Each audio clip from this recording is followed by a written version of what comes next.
శ్రీమతే శ్రీ లక్ష్మీ నృసింహ పరబ్రహ్మణే నమః. శ్రీమతే రామానుజాయ నమః. శ్రీమన్నిగమాంత మహాదేశికాయ నమః. అస్మద్గురుభ్యో నమః.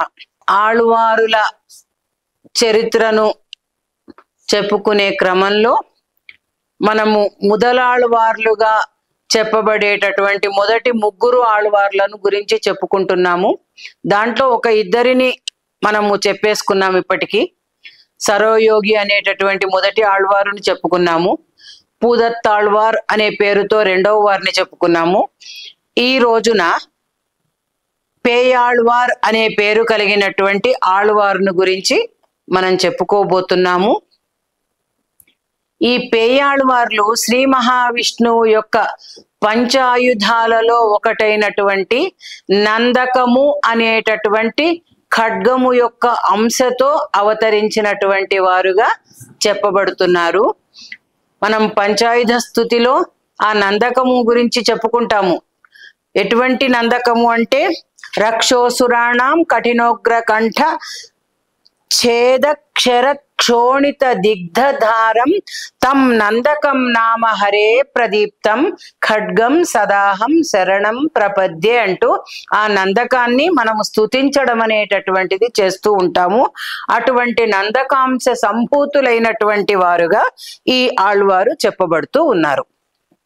అయితే వీరి పేరును చూస్తే పేయాళ్వార్ అనుంది. తమిళంలో పే అంటే పిచ్చి అని అర్థం. ఏమిటంటే వీరికి భగవంతుని మీద విపరీతమైనటువంటి ప్రేమ ఉండడం అనేటటువంటిది మనకు తెలుస్తూ ఉన్నది. అది చూసి వీరిని లోకులందరూ కూడా పిచ్చివారని వెర్రివారని భావించడం అనేటటువంటిది కూడా చేస్తూ ఉండేవారు. అయితే లోకంలో మనం ఒక మాట వింటుంటాము, ఎవరి పిచ్చి వాళ్ళకు ఆనందం అని. అలాగా ఆ వీరి పిచ్చి ఏమిటంటే భగవద్ అనుభవంలో ఉంటున్నటువంటి వీరు బాహ్య ప్రపంచంతో ఎటువంటి సంబంధాన్ని పెట్టుకునేవారు కాదు. తన లోకంలో తాను ఉండడం అనేటటువంటిది చేసేవారు. ఈ పిచ్చి అని ఏదైతే చెప్పబడుతున్నదో భగవంతుని మీద ఉన్నటువంటి విపరీతమైన ప్రేమని వీరి పిచ్చిగా భావిస్తూ ఉన్నారు కదా. ఆ పిచ్చి ఎటువంటిదంటే భగవంతుని విషయంలో పిచ్చితనం అనేటటువంటిది ఉండడం వల్ల ఎవరికి నష్టము లేదు, కష్టము లేదు. అది కలిగినటువంటి వాళ్లను, చూసిన వాళ్లను, తలచిన వాళ్లను కూడా తరింప చేసేటటువంటిదిగా చెప్పబడుతుంది. అటువంటి భగవత్ ప్రేమ కలిగినటువంటి ఆళ్వారుగా చెప్పబడ్డారు. లోకంలో మనం పిచ్చి అనేటటువంటి దాన్ని, ప్రాపంచికమైనటువంటి పిచ్చి అనేటటువంటి దాని గురించి వింటుంటాము. అదేమిటంటే మనకు చాలా కష్టాన్ని నష్టాన్ని కూడా కలిగించేటటువంటిది. వీరి పిచ్చి ఏమిటంటే భగవత్ ప్రేమ అనేటటువంటి ఆ పిచ్చి ఏదైతే ఉందో అందరూ కూడా అనుసంధించదగినటువంటిదిగా చెప్పబడ్డది. మరి వీరు ఎక్కడ అవతరించారు అంటే తమిళనాడులో, ఆ తమిళ దేశంలో చెన్నపట్టణంలో మైలాపూర్ అనేటటువంటి ప్రదేశంలో కేశవ పెరుమాళ్ దేవాలయం అనేటటువంటిది ఉంది. కేశవ పెరుమాళ్ సన్నిధి అంటారు దాన్ని. దానికి ఎదురుగా ఒక దిగుడు బావి ఉండేది అని చెప్పబడుతున్నది. ఆ దిగుడు బావికి మణికైరవము అనే పేరుండడం కూడా మనకు తెలుస్తూ ఉన్నదనమాట. ఆ దిగుడు బావికే లతిక అనేటటువంటి ఇంకొక పేరు కూడా ఉంది. ఆ బావికి దగ్గరలో వీరు లభించినట్లుగా వీరి చరిత్ర ద్వారా మనకు తెలుస్తూ ఉన్నదనమాట. వీరు కూడా ఏమిటంటే ఈ సరోయోగి, భూతయోగి అవతరించిన ఆ మరునాడు వీళ్ళు ముగ్గురు కూడా, ఈ ముదలాళ్వార్లు ఒక రోజు తర్వాత ఇంకొక రోజు, ఇంకొక రోజు తర్వాత ఇంకొక రోజు అని ఆ 3 రోజులలోనే వరుసగా 3 రోజులలో వీళ్ళు ముగ్గురు అవతరించినట్లుగా మనకు తెలుస్తూ ఉన్నది. వీరు కూడా కలియుగానికి ముందు 3100 సంవత్సరాలకు పూర్వము సిద్ధార్థి నామ సంవత్సరంలో ఆశ్వయుజ మాసంలో శతభిష నక్షత్రము నాడు మరి గురువారం నాడు, అంటే మంగళ బుధ గురువారాలు వరుసగా చెప్పడం అనేది తెలుస్తూ ఉన్నది కదా. విజయదశమి నాడు వీరు అవతరించినట్లుగా, ఆశ్వయుజ మాసంలో విజయదశమి నాడు వీరు అవతరించినట్లుగా మనకు తెలుస్తూ ఉన్నదనమాట. వీరిని మనము పేయాళ్వార్లు అని అనడము భగవంతుని పట్ల అమితమైనటువంటి ప్రేమ కలిగినటువంటి వారు అని చెప్పుకున్నాం కదా. ఎప్పుడు కూడా ఎలా ఉండేవారట, మూగవాణిలాగా లేదా ఒక జడునిలాగా గుడ్డి వానిలాగా చెవిటి వానిలాగా మనకు ఎలాగంటే వాళ్ళ లోకంలో వాళ్ళు ఉండేటటువంటి వాళ్ళు బాహ్య ప్రపంచ స్మృతి అనేటటువంటిది లేకుండా ఉండడం అనేటటువంటిది ఆ భగవత్ ప్రేమలో మునిగి ఉండేటటువంటి వాళ్ళ స్థితి తెలుస్తుంది కదా. అలా వీరు అంతటా తిరుగుతూ ఉండేవారుగా చెప్పబడ్డారు. నిజానికి ఏమిటంటే భగవద్భక్తి అనేటటువంటిది అధికంగా కలిగినటువంటి వాళ్ళు ఎలా ఉంటారు అనేటటువంటిది మనకి ఇక్కడ తెలుస్తూ ఉన్నదనమాట. అలా ఉన్నటువంటి భగవద్భక్తి అధికంగా కలిగినటువంటి వాళ్ళు ఆ భగవద్భక్తి లేని వారితో సహవాసం చెయ్యడం అనేటటువంటి దానికి ఇష్టపడరు. అందుకని వాళ్లకు ప్రత్యేకించి ఒక బృందం అనేటటువంటిది ఏర్పడదు. వాళ్ళు ఏకాంతంగానే వాళ్ళ దారిన వాళ్ళు భగవద్ ఉపాసన అనేటటువంటిది చేసుకుంటూ ఉండేటటువంటి వారుగా చెప్పబడుతూ ఉన్నారు. అటువంటి వాళ్ళు ఎవరన్నా వాళ్లకు ఎదురుపడ్డప్పుడు ఏంటంటే వాళ్ళను చూసి చూడనట్టుగా వాళ్ళ లోకంలో వాళ్ళు ఉండడం అనేటటువంటిదిగా జడునిలాగా ఉండడం అనేటటువంటిది మనకు తెలుస్తూ ఉన్నది. అలా ఎవరన్నా ఇంతకు ముందు అలాంటి వాళ్ళు ఎవరన్నా ఉండేవాళ్ళ అంటే మనకు తెలుస్తుంది, చరిత్రలో తెలుస్తుంది. రహుగణుడు అనేటటువంటి రాజు ఉండేవాడు. అతను ఒక తత్వోపదిష్టగా ఉండేటటువంటి వాడు అని చెప్పబడుతూ ఉన్నది. అలాగా ఒక జిజ్ఞాసువులైనటువంటి వాళ్లతో తప్ప, తత్వ జిజ్ఞాసువులైనటువంటి వాళ్లతో తప్ప ఆ రాజు ఇతరుల విషయంలో ఒక జడునిలాగా ప్రవర్తించేవాడు అని చెప్పబడుతూ ఉన్నది. అదే విధంగా జడభరుతుడు అనేటటువంటి పేరు కూడా అతనికి ఉండడము మనకు తెలుస్తూ ఉన్నదనమాట. పేయాళ్ళవార్లు కూడా అలాగే ఉండేవారు అని చెప్పబడుతూ ఉన్నది. మరి వీరి చరిత్రను తెలుసుకోబోయే ముందర మనకు ఇంతకు ముందటి ఇద్దరు ఆడవార్లు ఉన్నారు కదా, వారితో వీరికి ఏర్పడినటువంటి సమావేశం అనేటటువంటిది ప్రధానంగా చెప్పుకోవడము చేయాలి అంటారు. ఎందుకంటే అదొక అపూర్వమైనటువంటి సన్నివేశము, అద్భుతమైనటువంటి సన్నివేశం అనమాట. వీళ్ళకి ఏంటంటే ఈ ఆళ్వార్లకి దివ్య దేశ సందర్శనం చేయడము, అంతటా భగవంతుణ్ణి దర్శించడము, ఇది ప్రధానమైనటువంటి జీవన లక్ష్యంగా ఉండడం మనకు తెలుస్తూ ఉన్నది. ఇటువంటి ఈ భగవద్ అన్వేషణ, భగవత్ సందర్శనము అనేటటువంటిది సర్వకాల సర్వావస్థలలో పొందడం అనేటటువంటిదే ప్రధానమైనటువంటి లక్ష్యంగా పెట్టుకున్న ఆళ్వార్లు కాబట్టి వీరు కూడా, ఈ పేయాళ్వారు కూడా ఎప్పుడు ఆ దివ్యదేశ సందర్శనంలోనే కాలాన్ని గడిపినట్లుగా కూడా మనకు తెలుస్తూ ఉన్నది. అలా ఒకనాటి వర్షాకాలపు రాత్రి ఈ ముగ్గురు ఆళ్వార్లు కూడా కాంచీపురంలో కలుసుకున్నటువంటి ఒక సన్నివేశం. ఎలాగా అంటే మొదటి ఆళ్వార్ను మనం చెప్పుకున్నాము, సరోయోగి అని చెప్పుకున్నాము, పొయ్గై ఆళ్వార్ అని. వారు కాంచీపురానికి వచ్చారు. అక్కడ ఆ కాంచీపురంలో ఉలగళంద పెరుమాళ్ అంటూ స్వామి త్రివిక్రమ స్వరూపంతో లోకాలను కొలిచినటువంటి సన్నిధిలో వేంచేసి ఉండడం మనకు తెలుస్తూ ఉన్నది. ఆ స్వామిని సేవించినటువంటి సరోయోగి ఏం చేశారు, ఆ రోజు చీకటి పడిపోయింది, బాగా దాదాపుగా అర్ధరాత్రి కావస్తోంది, పెద్ద జడివాన కురుస్తూ ఉన్నది, గాఢాంధకారం అలుముకున్నటువంటి వేళ ఆ కుండపోతలో ఇంకెక్కడికి వెళ్లే పరిస్థితి లేదు, ఎక్కడో ఒక చోట ఆగవలసిందే అనుకుని వీరు ఏం చేశారంటే అక్కడే ఉన్నటువంటి ఒక ఇంటి తలుపును తట్టడం చేశారు. ఆ ఇంటి యజమాని బయటికి వచ్చి చూసి ఏం కావాలని అడిగిన సన్నివేశంలో ఇలా నేను దివ్యదేశ సందర్శనం చేస్తూ వచ్చాను, ఈ వానలో చీకట్లో ఎక్కడికి వెళ్ళలేను కాబట్టి ఈ రాత్రికి నాకు ఆశ్రయం కల్పించడానికి వీలవుతుందా అని అడిగినట్లుగా తెలుస్తోంది. సరే, ఆ యజమాని ఏం చేశారు, ఆ ఇంటి మొదటి భాగంలోనే ఒక చిన్న వసారా లాంటి గదిని చూపించి, ఇదిగో ఈ గది ఉంది, ఇందులో మీరు రాత్రికి విశ్రమించండి అని చెప్పి లోపలికి వెళ్ళి ఆయన ఆ లోపలికి వెళ్ళిపోయారు, ఆ గదిని వారికి ఇచ్చేసి. అయితే ఆ గది ఎంత చిన్నదంటే ఒకరు పడుకోవడానికి మాత్రమే సరిపోయేటంత చిన్న గదిగా ఆ గది చెప్పబడుతూ ఉన్నది. ఆ గదిలో కొంచెం విశ్రాంతి తీసుకుందామని ఇలా పడుకున్నారో లేదో, రెండవ ఆళ్వారైనటువంటి పూదత్తాళ్వారు కూడా అదే పరిస్థితిలో అక్కడికి వచ్చి ఇంకా ఆ రాత్రి ఎటూ పోలేని పరిస్థితి కాబట్టి వీరున్న గది తలుపునే తట్టడం అనేటటువంటిది చేశారు. సరే, వీరు తలుపు తెరిచి చూసి ఆ వానలో వచ్చారు, చీకట్లో వచ్చారు అని లోపలికి రమ్మని ఆహ్వానించారు.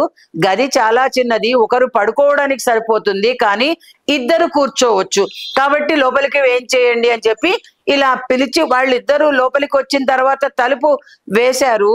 ఇంకొంచెం సేపటికి కాకతాళీయంగా ఏం జరిగిందంటే, మూడవ ఆళ్వారు, ఇప్పుడు మనం చెప్పుకుంటున్న పేయాళ్వారు కూడా అదే ప్రదేశానికి, ఆ దివ్య దేశాన్నే సందర్శించుకుంటూ అదే జడివాన, గాఢమైనటువంటి ఆ రాత్రి, గాఢ చీకటి, అది గాఢమైన చీకటి, కుండపోత వాన, ఎక్కడికి వెళ్లే పరిస్థితి లేదు. అనుకోకుండా ఆ గది తలుపునే కొట్టారు. మరి వచ్చిన వారు వాళ్ళలాంటి పరిస్థితే అతనిది కూడా అని తెలుసుకున్నటువంటి ఆ లోపలున్న ఇద్దరు ఆళ్వార్లు వారిని లోపలికి పిలిచారు. పిలవగానే వారు లోపలికి వచ్చారు. ఏం చెప్పారంటే, ఇద్దరు కూర్చోవడానికి సరిపోయేటంత గది ఇది, కానీ ముగ్గురం నిలబడవచ్చు, కాబట్టి ముగ్గురం నిలబడదాము అనుకుని ఆ తలుపు ఇలా వేశారో లేదో లోపల ఒకటే ఒత్తిడి ఉండడం అనేటటువంటిది తెలుస్తోంది. ఎవరో లోపలికి ప్రవేశించినట్లు, లోపల ఒత్తిడి ఎక్కువ అవుతున్నట్టు వాళ్ళు తెలుసుకున్నారు. ఎవరొచ్చారు? మేము ముగ్గురమే ఉన్నాం కదా, ఎవరొచ్చారో తెలియట్లేదు, చీకటిగా ఉంది, కానీ ఎవరో ఒకరు ప్రవేశించారు. ఈ ముగ్గురు ఎవరు తోసుకోవడం లేదు. లోపలికి ఎవరొచ్చారో రావడం అయితే జరిగింది అని వాళ్ళు ఏం చేశారంటే, దీపం వెలిగించి వచ్చిన వారెవరో చూడాలి అనుకున్నారు. ఆ చీకటి వేళ, అర్ధరాత్రి వేళ, పెద్ద వానలో వీళ్లకు దీపం ఎక్కడి నుంచి వస్తుంది? మరి దీపం వెలిగించకపోతే వచ్చిందెవరో వీళ్ళు తెలుసుకోలేరు. కానీ లోపలున్నటువంటి వాళ్ళు మహాజ్ఞానులైనటువంటి వాళ్లకు దీపం వెలిగించడం అనేటటువంటిది ఒక సమస్య కానే కాదు.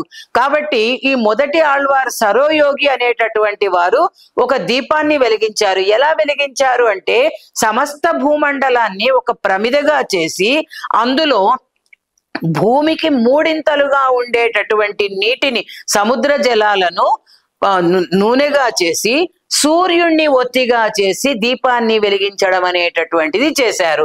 ఆ దీపపు కాంతిలో ముగ్గురు కూడా ఆ వచ్చిన వారిని ఎవరినో చూడడానికి ప్రయత్నం చేశారు. సరే, ఆ దీపపు కాంతిలో చూసే ప్రయత్నం చేస్తే వెలుతురు సరిపోలేదు. అప్పుడు పూదత్తాళ్వారు ఏం చేశారంటే, ఇంకొంచెం ప్రయత్నం చేసి వారు ఆ దీపాన్ని వెలిగించారు. అందులో ఏమిటంటే, ఇంకొక దీపాన్ని వారు వెలిగించారు. వారు వెలిగించిన తర్వాత దాన్ని ఆ వెలుగుకు జోడించడం అనేటటువంటిది చేశారు. అలా వెలిగించినటువంటి ఆ దీపాల వెలుగులో పేయాళ్వారు ఆ వచ్చినటువంటి వారిని చూడడం అనేటటువంటిది చేశారు. తమతో పాటు లోపలికి ప్రవేశించింది ఎవరో ఆళ్వారు కనిపెట్టారు. ఎవరొచ్చారు అంటే, సాక్షాత్తుగా ఆ శ్రీయప్పతియే సర్వాభరణాలతో, మరి అమ్మ శ్రీ మహాలక్ష్మితో కూడి సర్వాభరణాలతో, సర్వ అలంకారాలతో సపరివారంగా వారున్న చోటికి రావడం అనేటటువంటి దాన్ని వారు తెలుసుకున్నారు. అలా ఆ పరమాత్మను తాను దర్శించి పేయాళ్వార్లు మిగిలిన ఆళ్వార్లకు కూడా ఆ వచ్చినటువంటి పరమాత్మను సందర్శింపచేశారు.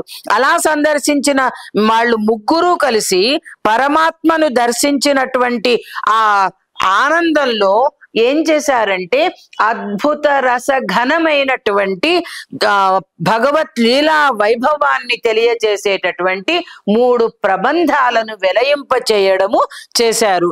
ఆ ఒక్కొక్క ప్రబంధాన్ని ఒక్కొక్క ఆళ్వారు అనుగ్రహించినా కూడా వాటికి తిరువందాదులు అని పేరు. ఏమిటి తిరువందాదులు అంటే, முதல் తిరువందాది, இரண்டாம் తిరువందాది, మూన్రామ్ తిరువందాది అనేటటువంటి పేర్లతో 3 అద్భుత రసఘనమైనటువంటి ప్రబంధాలను వెలయించారు కదా. ఆ తిరువందాదులు అంటే, అందాది అనే పదం మనకు తెలుస్తూ ఉన్నది కదా, అంతము ఆదియందు కలది అందాది అనేటటువంటి ప్రబంధం అన్నమాట.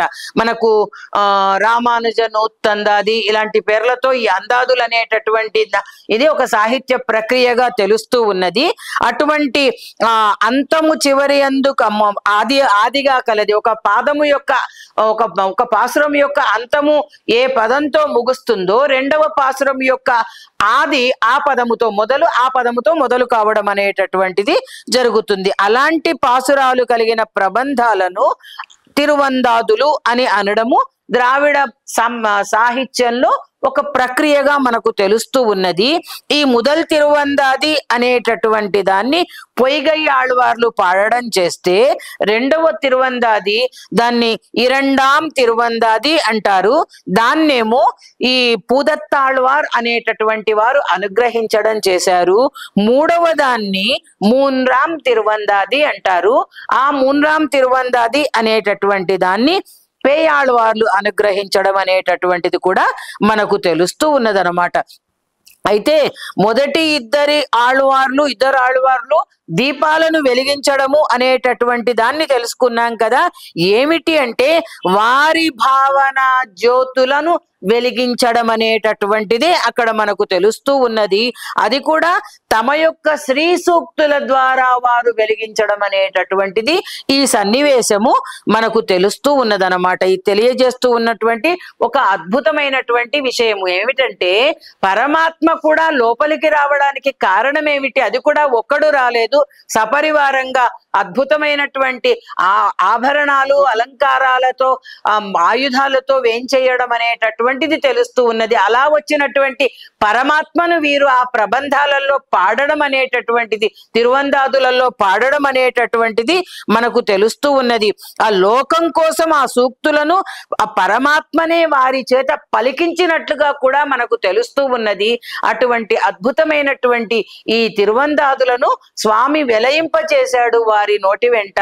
అయితే పరమాత్మ అక్కడికి రావడానికి ప్రధానమైన కారణం ఏమిటంటే భగవద్భక్తులైనటువంటి వాళ్ళు, భాగవతోత్తములైనటువంటి వాళ్ళు ఒక చోట చేరితే తనను గురించి వాళ్ళు ఏమి మాట్లాడుకుంటారో అని తెలుసుకోవడానికి ఆ శ్రేయపతి స్వయంగా కుతూహల పడుతూ ఉంటాడు అని చెప్పబడ్డది. అందుకని స్వామి ఆ భాగవతోత్తముల మధ్యకి అలా రావడం అనేటటువంటిది మనకు తెలుస్తూ ఉన్నదనమాట. ఆ విధంగా ఆ ముగ్గురు ఆళ్వార్లు అంత గొప్ప ప్రబంధాలను వెలయింపచేసి జీవకోటికి సన్మార్గాన్ని దర్శింపచేసేటటువంటి మార్గదర్శకులైనటువంటి వాళ్ళు కాబట్టే ఆ ముగ్గురు మహానుభావులు ఉన్నటువంటి చోట ఆ భగవంతుడు చేరి వారి మధ్యకు వచ్చి వారికి తన దివ్య దర్శనాన్ని అనుగ్రహించి వారి చేత ఆ చక్కటి పాసురాలను పాడించుకోవడం అనేటటువంటిది కూడా చేసినటువంటి వానిగా మనకు తెలుస్తూ ఉన్నది.